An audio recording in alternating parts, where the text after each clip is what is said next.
Assalomu alaykum qizlarjonlar, o'rtoqlar.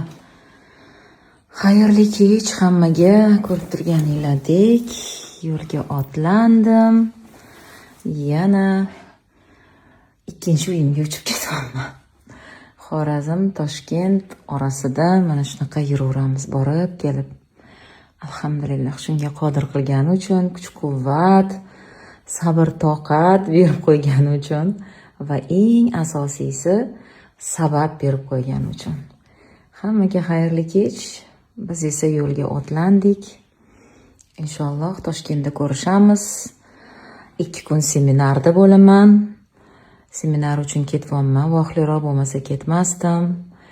Juda ham menga qadrli bo'lgan vrach kelyaptilar chet eldan. Поэтому borish kerak. Dushanbadan Xudo xohlasa ish qizlarjonlar. Xayr hammaga.